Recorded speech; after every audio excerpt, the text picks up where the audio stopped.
నమస్తే welcome to V3 news లక్ష్యం సమాజయితం నేను మీ అనిత ముందుగా బులెటిన్ లో హెడ్లైన్స్ చూద్దాం దేశ అభివృద్ధిలో యువ శక్తి ఎంతో కీలకం కేంద్ర మాజీ మంత్రి రాజవర్ధన్ సింగ్ రాథోడ్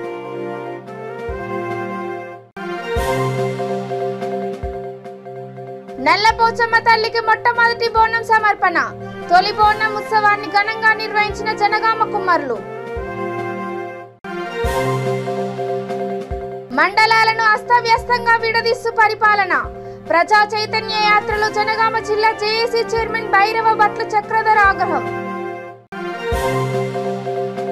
ఆల్కహాల్ ఫ్యాక్టరీ వ్యర్థాలను పవిత్ర గోదావరిలో కలపకుండా చర్యలు తీసుకోండి ప్రభుత్వానికి పలువురు పర్యావరణ ప్రేమికుల విజ్ఞప్తి ఇక డీటెయిల్స్ చూస్తే దేశ అభివృద్ధిలో యువశక్తి ఎంతో కీలకమని కేంద్ర మాజీ మంత్రి రాజవర్ధన్ సింగ్ రాథోడ్ అన్నారు నిర్మల్ జిల్లా ముతోల్ బీజేవైఎం నియోజకవర్గ అధ్యక్ష కార్యదర్శులు ఏర్పాటు చేసిన సమావేశంలో ఆయన మాట్లాడారు సుమారు 1200 మంది ఆత్మ బలిదానాలతో ఏర్పడ్డ తెలంగాణలో ఒకే కుటుంబానికి చెందిన 4 వ్యక్తుల పదవులను అనుభవిస్తూ ప్రజలను నిరుద్యోగ యువతను పట్టించుకోవడం లేదని ధ్వజమెత్తారు రానున్న ఎన్నికల్లో తెరాసకు ప్రజలే తగిన గుణపాఠం చెప్తారని అన్నారు హైదరాబాద్లో ఈ నెల 3న జరగనున్న ప్రధాని మోడీ బహిరంగ సమావేశానికి అధిక సంఖ్యలో బీజేవైఎం పదాధికారులు కార్యకర్తలు హాజరై విజయవంతం చేయాలని ఆయన పిలుపునిచ్చారు అంతకుముందు ముతోల్ ప్రధాన వీధుల గుండా బైక్ ర్యాలీ నిర్వహించారు కార్యక్రమంలో బీజేపీ జిల్లా అధ్యక్షురాలు రమాదేవి నాయకులు మహేష్ గంగాధర్ తదితరులు పాల్గొన్నారు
युवा मोर्चा के जिला अध्यक्ष कन्वीनर और सारे मेरे वरिष्ठ साथी जो युवा मोर्चा के यहाँ पे मौजूद है और खासतौर से आप सभी यहाँ पर साथी जो आए हुए युवा मोर्चा के मोटरसाइकिल रैली शानदार निकाली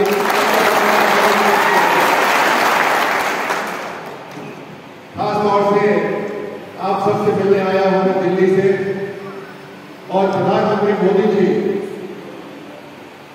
जो एक हिंदुस्तानी के दिल में बसते हैं वो ये भी चाहते हैं कि एक हिंदुस्तानी चाहे कितने भी कोने में रहना हो उससे हम सब जाकर मिले और आप सबको इस बात का गर्व हो कि इस देश की तरक्की के लिए यहाँ पर आप जितने युवा मेरे सामने मौजूद हैं आप सबकी ताकत इस देश की तरक्की में लगने वाली है ये आपने लगने वाला है मुझे याद है अभी मेरा परिचय किया जाना था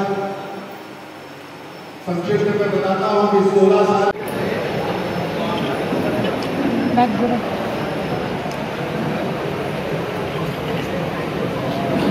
తెలంగాణ రాష్ట్రంలో ఆషాఢ మాసంలో నల్లపోచమ్మ తల్లికి మొట్టమొదటి బోనం కుమ్మరులు నైవేద్యంగా సమర్పించడం తరతరాల సాంప్రదాయం జనగామ జిల్లాలోని వివిధ గ్రామాల నుండి వచ్చిన కుమ్మరులు జిల్లా కేంద్రంలోని బతుకమ్మకుంట దుర్గమ్మ దేవాలయానికి పెద్ద ఎత్తున చేరుకున్నారు అక్కడ నుండి ర్యాలీగా బోనాలతో బయలుదేరి బస్టాండ్ చౌరస్తా నుండి హైదరాబాద్ రోడ్డులో గల కల్లెం కమాన్ వద్ద కుమ్మరికుంటలో వెలిసిన శ్రీ నల్లపోచమ్మ తల్లికి తొలి బోనాన్ని సమర్పించారు కార్యక్రమంలో రాష్ట్ర కుమ్మర సంఘ కార్యాలయ కార్యదర్శి జిల్లా అధ్యక్షుడు జీవిలికపల్లి కార్తిక్ కుమార్ జిల్లా సంఘం గౌరవ అధ్యక్షుడు తాడూరు కేశవులు ప్రజాపతి తదితరులు పాల్గొన్నారు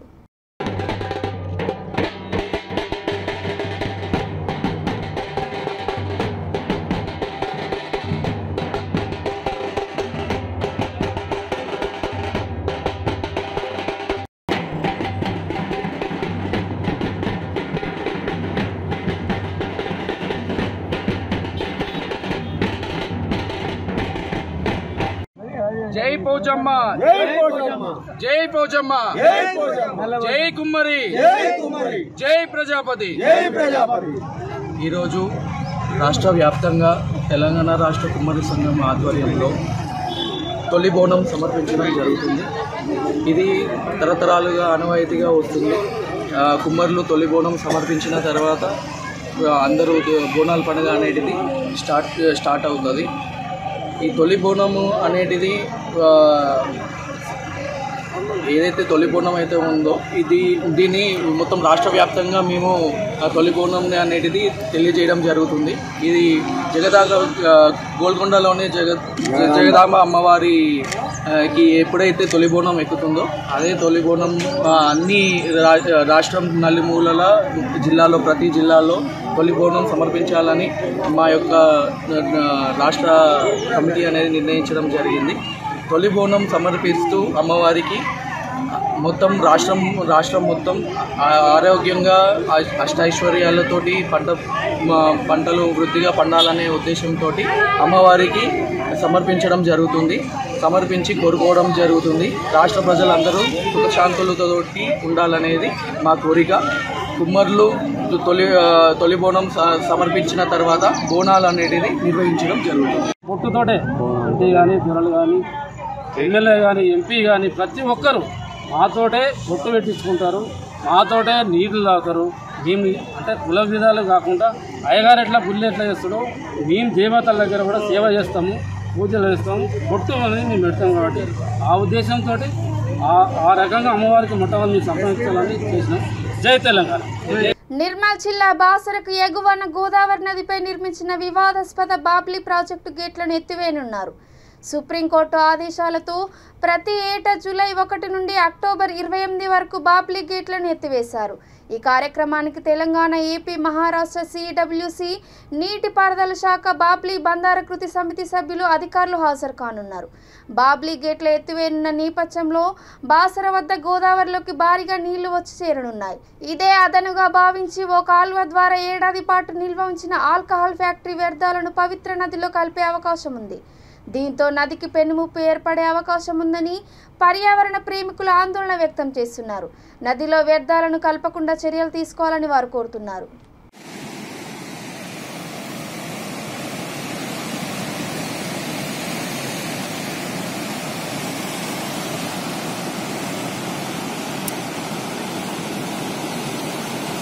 ప్రతి విద్యా సంవత్సరం ఏదో రకంగా వివాదాలకు కేంద్ర బిందువుగా నిజామాబాద్ కసాఫ్ గల్లీ బాలికల ప్రభుత్వ పాఠశాల నిలుస్తోంది.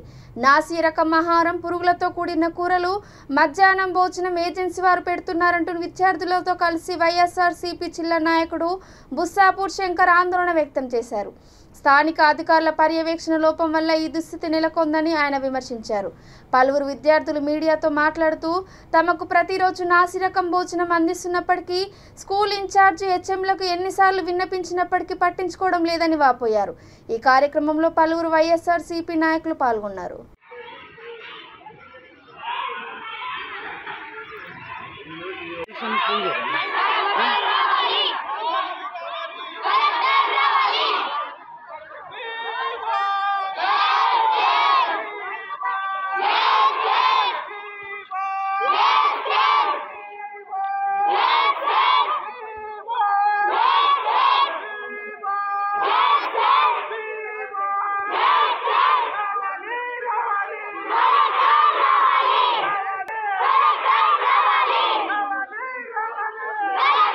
పిల్లలు రోజు మా దగ్గరికి వస్తారమ్మా, పల్లాలు పట్టుకొని వస్తే మేము వెళ్తానే ఉంటాం.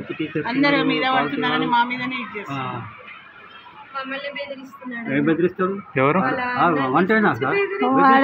అన్నొచ్చిండు, అన్నతోటి బాగా వాదిస్తుండు.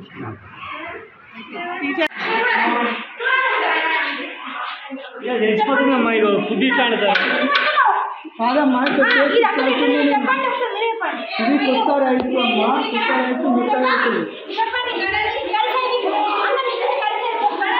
అమ్మ కలిసి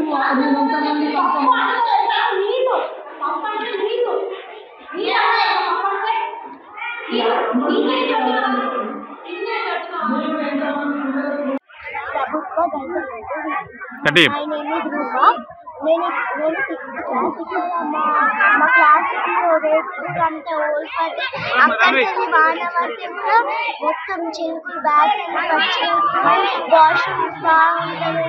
ఆ వాష్రూమ్ దగ్గర ఆ చెట్లు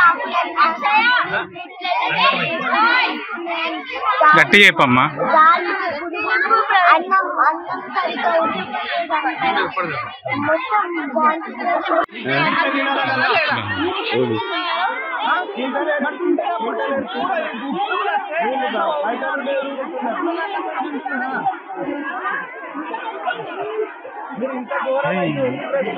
రంగారెడ్డి జిల్లా యాచారం మండలం మాల్లోని పీపుల్స్ హాస్పిటల్లో నల్గొండ జిల్లా నాంపల్లి మండలం గౌరవరంకు చెందిన నితిన్ అనే వ్యక్తి మృతి చెందాడు. వైద్యుల నిర్లక్ష్యం కారణంగానే మృతి చెందాడని బంధువులు ఆందోళన వ్యక్తం చేశారు.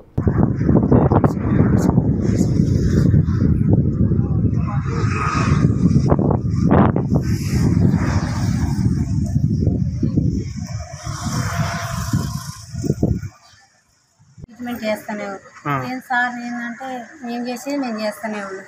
10 రోజులు అయింది సార్. ఆపరేషన్ చేసిన తర్వాతకి ఇక మాట లేదు, సప్పుడు లేదు. అవతలనేమో మంచిగానే చేయి సాయిగా చేసేది. పేరు అంటే తలకాయ ఊపేది. మంచిగానే ఉండేది సార్. మంచిగానే ఉంటుందని మాకు కూడా జర ఆశ కొట్టాలి. మళ్ళీ ఆపరేషన్ చేసినాక సప్పుడు లేదు సార్. పేరు లేదు. ఎన్ని డబ్బులు కట్టారు? డబ్బులు మెడిసిన్స్ తీసుకుంటూనే ఉంటారు. రోజు 3 సార్లు, 3 సార్లు 4 సార్లు. ఒక రోజుకి ఎంత అయింది అమౌంట్? ఒక రోజుకు 25,000 అట్టాయి మెడిసిన్స్. యాదాద్రి భువనగిరి జిల్లా రామన్నపేట మండలంలో గుప్త నిధుల కోసం తవ్వకాలు జరిపిన సంఘటన వెలుగులోకి వచ్చింది. సిరిపురం గ్రామ రెవెన్యూ పరిధిలోని సర్వే నెంబర్ 179లో గల దాసల్ల చెంగయ్యకు చెందిన వ్యవసాయ భూమిలో గుర్తు తెలియని వ్యక్తులు గుప్త నిధుల కోసం తవ్విన ఆనవాలను స్థానికులు గుర్తించారు. వెంటనే పోలీసులు రెవెన్యూ అధికారులకు సమాచారం ఇచ్చారు. ఈ సందర్భంగా తహసీల్దార్ ఆంజనేయులు మీడియాతో మాట్లాడుతూ సంఘటనపై విచారణ జరిపి తగిన చర్యలు తీసుకుంటామని అన్నారు. ఎస్ఐఎం లక్ష్మయ్య, ఆర్ఎస్ఐ శ్రీనివాస్ సంఘటన స్థలానికి చేరుకొని పంచనామా నిర్వహించారు. రెవెన్యూ సహాయకుడి ఫిర్యాదు మేరకు కేసు నమోదు చేశామని ఎస్ఐ తెలిపారు.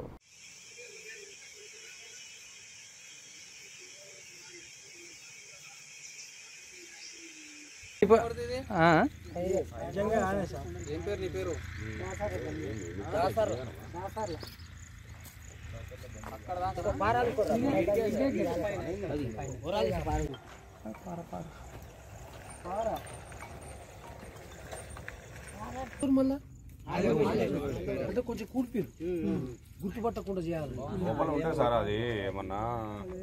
అక్కడ కాదు, ఇక్కడ తీయండి.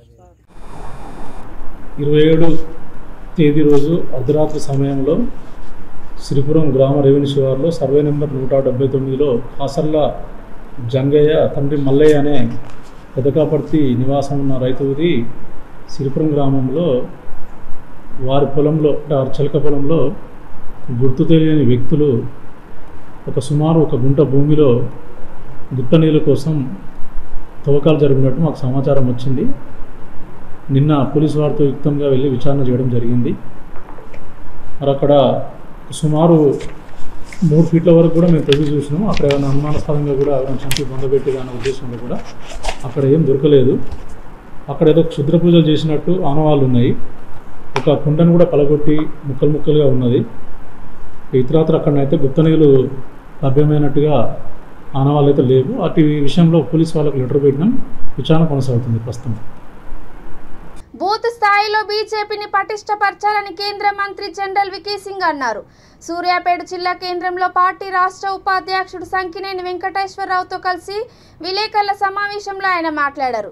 హైదరాబాద్లో 3 రోజుల పాటు జరగనున్న పార్టీ జాతీయ కార్యవర్గ సమావేశాలను విజయవంతం చేయాలని నాయకులు కార్యకర్తలను కోరారు. జాతీయ కార్యవర్గ సమావేశాలు జరుగుతున్నాయి.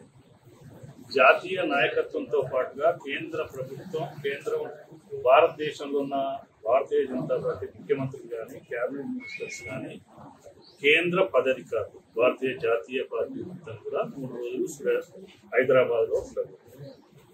3వ రోజు బహిరంగ సభ నరేంద్ర మోడీ గారు ఆ బహిరంగ సభ ద్వారా తెలంగాణ ప్రజలకు ఒక సందేశాన్ని, ఒక అప్పీల్ చేయవచ్చు.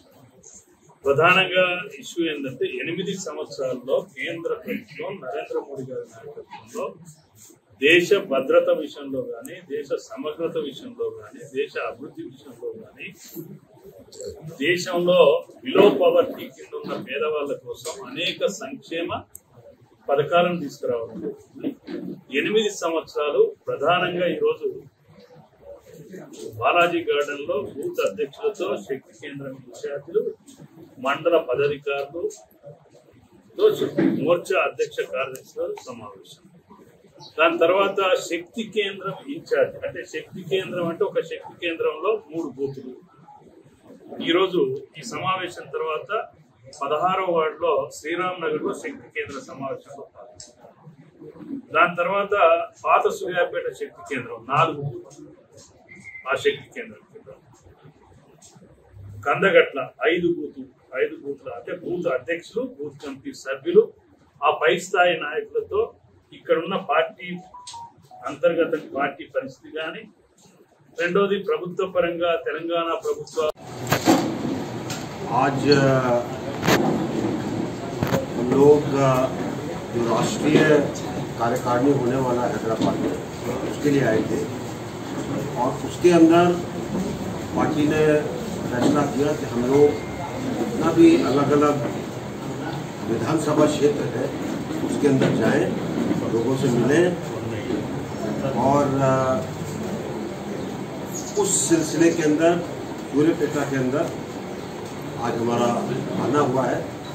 यहाँ पर अपने कार्यकर्ताओं के साथ बातचीत करेंगे, पता करेंगे क्या हो रहा है, पता करेंगे कि किस तरीके से हमारी पार्टी के जो संगठन है कितना मजबूत है, पता करेंगे कि उनको और क्या सहायता चाहिए ताकि वो और अच्छा काम कर सके। आपको मालूम है कि भारतीय जनता पार्टी एक काडर बेस्ड पार्टी, काडर हमारा कार्यकर्ता है और कार्यकर्ता जितना मजबूत होता उतना मजबूत पार्टी होती है। देखने में आया है कि तेलंगाना में हमारा पार्टी काफ़ी मजबूत है, काफ़ी स्ट्रॉन्ग है और इसलिए उनके साथ बातचीत करके उनको प्रेरणा देंगे कि वो और अच्छा काम करें। తెలంగాణలో కుటుంబ పాలన కొనసాగుతోందని, రాబోయే రోజుల్లో రాష్ట్రంలో బీజేపీ అధికారంలోకి రావడం ఖాయమని మహారాష్ట్ర బీజేపీ ఎంపీ హీన విజయ్ కుమార్ అన్నారు. నిర్మల్ జిల్లా కడెం మండలం కొండుకూరులో జరిగిన తెలంగాణ సంపర్క అభియాన్ కార్యక్రమంలో ఆమె మాట్లాడారు. కేసీఆర్ ప్రభుత్వం పేదలకు డబుల్ బెడ్రూమ్లు ఇస్తానని చెప్పి ఒక్కటి కూడా ఇంతవరకు ఇవ్వలేదని ఆమె ఎద్దేవా చేశారు. దళిత బంధు పథకం వల్ల నిజమైన దళితులకు న్యాయం జరగడం లేదని అన్నారు. కార్యకర్తల సంపర్క అభియాన్లో భాగంగా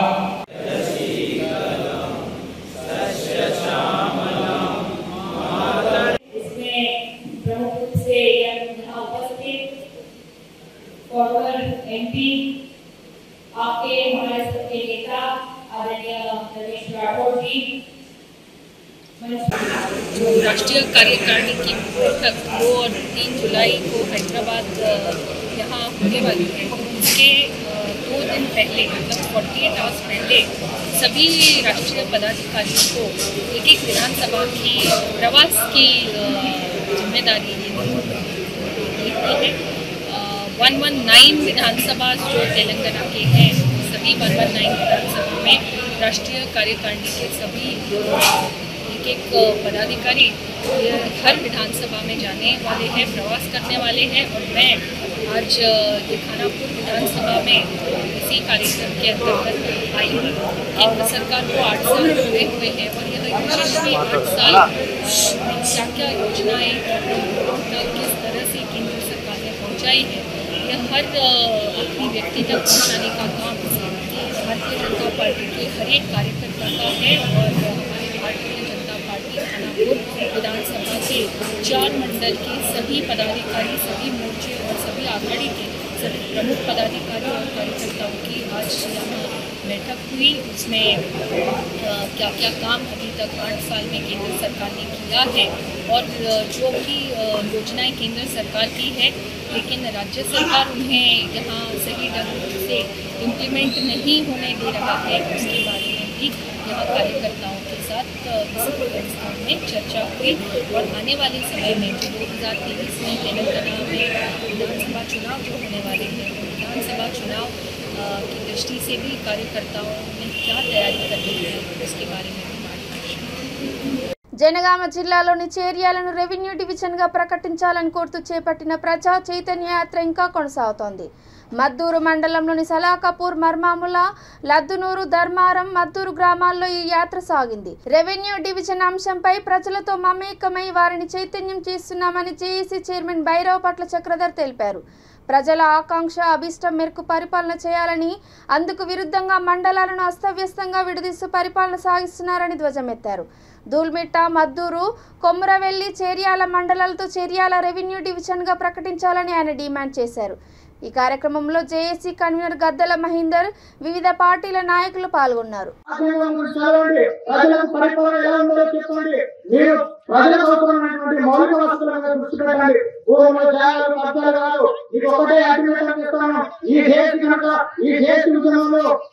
ప్రజలందరూ ఏకం చేస్తాం, అట్లాంటి ఉద్యమాన్ని రూపొందిస్తున్నాం. కాబట్టి మీరందరూ కూడా ఏకతాటిపైకి వచ్చి చేసినటువంటి ఉద్యమంలో భాగస్వాములు కావాలని చెప్పేసి విజ్ఞప్తి చేస్తూ ఇంకా అనేక అంశాల మీద మాట్లాడతారు. వారి ఉపన్యాసాన్ని అందరూ కూడా విని మా బహుజన సేన జిల్లా అధ్యక్షులు వారు మన లింగాపూర్ వాస్తవ్యులు ప్రజల కోసం, ప్రజల సమస్యల కోసం ఒక దళిత బిడ్డ పోరాటం చేస్తా ఉన్నారు. అందరూ గమనించాలి. నేను చక్రధర్ జేఏసీ చైర్మన్, మాది పక్కనే యాప్ను మీ అందరికీ తెలుసు. 2008 నుంచి మద్దూరుకు వస్తా ఉన్నాం. ఈ చౌరస్తా మీటింగ్లు పెడతా ఉన్నాం. బాయిబర్లో మాజీ ప్రధానమంత్రి గారు స్వర్గీయ పివి నరసింహారావు గారు కూడా ఇదే పాఠశాలలో చదువుకోవడం జరిగింది. మనందరూ గమనించాలి. ఈ మద్దూరు గొప్పతనం. మన పక్కనే సలాపురం వాస్తవ్యులు గౌరవనీయులు కేంద్ర మంత్రి మన కమాలుద్దీన్ అహ్మద్ గారు ఇక్కడ చదువుకోవడం. ముస్లిం సోదరులు కూడా చాలా చక్కగా మత సామరస్యాన్ని పాటిస్తూ వారు ఉర్దూ మీడియం స్కూల్ కూడా దాదాపు అది అట్లే ఉంది. నేను జేఏసీ స్టార్ట్ అయినాక 2018 జాగ్రత్త రెడ్డి గారు సర్పంచ్ గారు అందుబాటులో ఉండే రండి బాబు సోదరుడు మా మహేందర్ చెప్పాడు, విప్లవాలకు, చరిత్రడానికి, మామూలుగానికి, నక్సలిజానికి, కమ్యూనిజానికి పూర్తిగా సేకరించినటువంటి మద్దూరు ఈరోజు నిజంగా కుమారిపోతా ఉన్నారు. మద్దతు చేయడం జరిగి నేను అక్కడి నుంచి వచ్చిన చేసుకుండడంతో పెద్ద పెద్ద అడ్వకేట్లు పెట్టి 10 లక్షలకి నలుగురు పెట్టి మన నష్టం వేరే పార్టీ మాకు చదువుకున్నాం కాబట్టి పైసలు కూడా పుస్తకాలు చదువుకుని అక్కడ చేస్తా ఉన్నాం. కాదు, పంచాయతీ రాజ్ నుంచి నేను తీసుకున్నటువంటి ఆధారాలు మేము ముందు చూసుకున్నాయి. ఎందుకు లేదు అంటే ఇక్కడ ఎమ్మెల్యే నిధులు లేవు, ఎంపీ నిధులు లేవు, జిల్లా పరిషత్ నిధులు లేవు. మొన్న కాంట్రాక్టు మన కేసీఆర్ దగ్గర సమీపమైనటువంటి వ్యక్తికి ఆ కాంట్రాక్ట్ అప్పగించినట్టు మనం వార్తలు చూసినాం. ఆల్రెడీ తీరు వచ్చింది. నేను కనుక మా మద్దూరులో కాంట్రాక్టర్ ఉంటే మంచిగా లక్షలని చెప్పి నేను అడుగుతా ఉన్నా. మద్దూరు ప్రజలకు ఏం తక్కువ? విద్యావేత్తలు ఉన్నారు, చదువుకున్న వాళ్ళు ఉన్నారు, ఎంతో మంది ఉన్నారు. జేఏసీ చైర్మన్ రెవెన్యూ డివిజన్ ఈరోజు ముత్తిరెడ్డి గారికి అలాగే ముఖ్యమంత్రి గారికి ఒకటే డిమాండ్ చేస్తూ ఉన్నాం. ఈ దుర్మార్గాలు కాగయి మద్దూరు, కొమరవెల్లి, చేర్యాల, దూల్మిట్టను కలుపుతూ రెవెన్యూ డివిజన్ వెంటనే ప్రకటించాలని చెప్పి నేను ఈ సందర్భంగా డిమాండ్ చేస్తూ ఉన్నాను. ఈరోజు మద్దూరు పట్టణంలో ₹1,00,000 కూడా ఇవ్వకుండా 8 సంవత్సరాల నుంచి మొత్తం మద్దూరు మండలాన్ని సర్వనాశనం చేసిన ఘనత ఈ ముత్తిరెడ్డికే దక్కింది. అలాగే లద్దూరు ప్రజలు, ధర్మానం ప్రజలకు కాలువ ఏదైతే ల్యాండ్ అక్విజిషన్ జరిగిందో ఆ రైతుల పొలాల నుంచి ల్యాండ్ అక్విజిషన్ చేసి కాలువలు తీసుకున్న సందర్భంలో మీరు ఇప్పటి వరకు కూడా అవార్డు ప్రకటించలేదు. ఇమీడియట్లీ ఆ రైతులకు అవార్డు ప్రకటించిన తర్వాతనే మీరు ఆ కాలువలు దవ్వాల్సినటువంటి అవసరం ఉంది. కాలువల కోసమని మరికొంతమంది రైతులు కూడా ప్రొహిబిటర్లో పెట్టారు ల్యాండ్ను మొత్తం. వాళ్ళు అమ్ముకోకుండా కొనకుండా ఈరోజు బిడ్డపైన ఉన్నది ఒక రైతు అమ్ముకోవాలంటే మీరు అమ్మకుండా ప్రొహిబిటర్లో పెట్టడం నిషేధిత జాబితాలో పెట్టిండ్రు. వెంటనే కలెక్టర్ గారికి, ఆర్డీఓ గారికి నేను ఒకటే చెప్తా ఉన్నా, మీరు ఇమీడియట్లీ ప్రొహిబిటర్ జాబితా నుంచి ఆ రైతుల యొక్క ల్యాండ్స్ అన్ని తీసేయాలని చెప్పి ఈ సందర్భంగా రెవెన్యూ డివిజన్ జేఏసీ డిమాండ్ చేస్తూ ఉన్నది. ఈరోజు ఈ దుర్మార్గం పాలన అంతర కావాలంటే ప్రజలందరూ కూడా ఒకటి కావాలి, అన్ని పార్టీలు ఒకటి కావాలి. ఈ ముత్తిరెడ్డిని, దౌర్భాగ్యాన్ని ఇక్కడి నుంచి తరిమి కొట్టడానికి మనందరం కూడా కంకణబద్ధులయ్యండి. ప్రజలు కూడా మాకు అందరూ సహకరించి ఆశీర్వదించాలని చెప్పి ఈ సందర్భంగా నేను పేరు పేరున అందరినీ కోరుకుంటున్నాను. జై జై చేర్యాల్, జై చేర్యాల్. బీజేపీ విజయ సంకల్ప సభను విజయవంతం చేయాలని పార్టీ జాతీయ కార్యవర్గ సభ్యుడు పార్టీ మహారాష్ట్ర ప్రోటోకాల్ సెక్రటరీ లదారం హెచ్ లాగ్వాని పిలుపునిచ్చారు. జనగాం జిల్లా పాలకుర్తిలో పార్టీ మండల అధ్యక్షుడు కమ్మగాని శ్రీకాంత్ అధ్యక్షతన విస్తృత స్థాయి సమావేశం జరిగింది. రాష్ట్ర ముఖ్యమంత్రి కేసీఆర్ ఫామ్ హౌస్కి పరిమితమయ్యారు తప్ప ప్రజా సంక్షేమం పట్టించుకోవడం లేదని ధ్వజమెత్తారు. ఈ విషయాన్ని ప్రజలే స్వయంగా ఒప్పుకుంటున్నారని ఆయన అన్నారు. తొలుత బైక్ ర్యాలీతో కార్యకర్తలు ఆయనకు ఘన స్వాగతం పలికారు.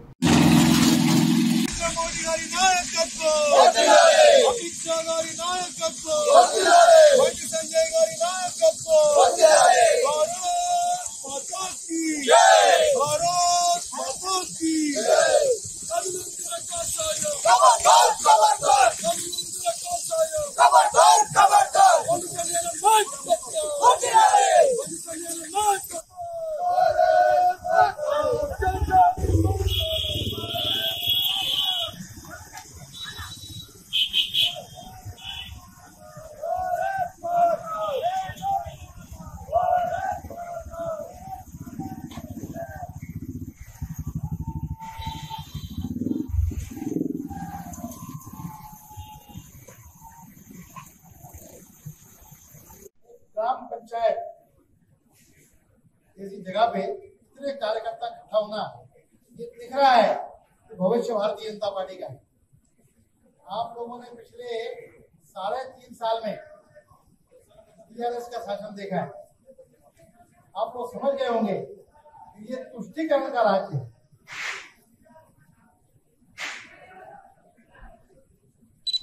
मुस्लिम वोटों का तुष्टीकरण, हिंदुओं के साथ अत्याचार, ये बर्दाश्त नहीं करेगा भारतीय जनता पार्टी।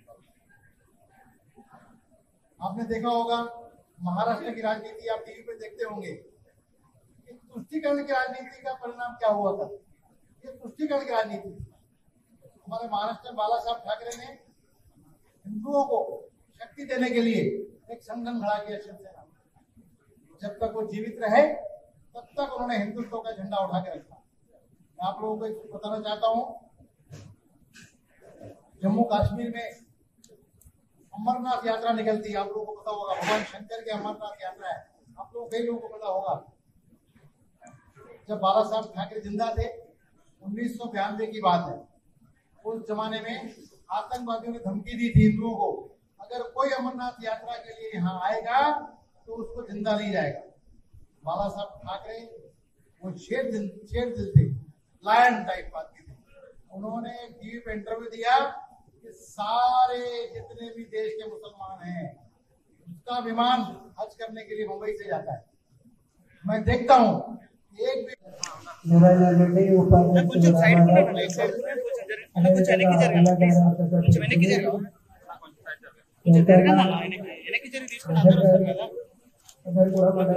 ఇక బులెటిన్ ముగించే ముందు హెడ్లైన్స్ మరోసారి. దేశ అభివృద్ధిలో యువశక్తి ఎంతో కీలకం, కేంద్ర మాజీ మంత్రి రాజవర్ధన్ సింగ్ రాథోడ్.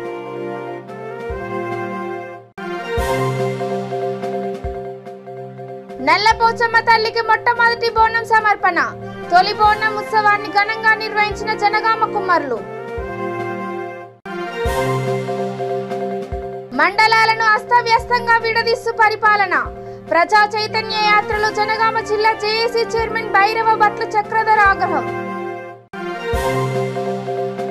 ఆల్కహాల్ ఫ్యాక్టరీ వ్యర్థాలను పవిత్ర గోదావరిలో కలపకుండా చర్యలు తీసుకోండి, ప్రభుత్వానికి పలువురు పర్యావరణ ప్రేమికుల విజ్ఞప్తి. ఇవి ఇప్పటి వరకు అప్డేట్స్ చూస్తూనే ఉండండి. V3 న్యూస్, లక్ష్యం సమాజహితం. నమస్కారం.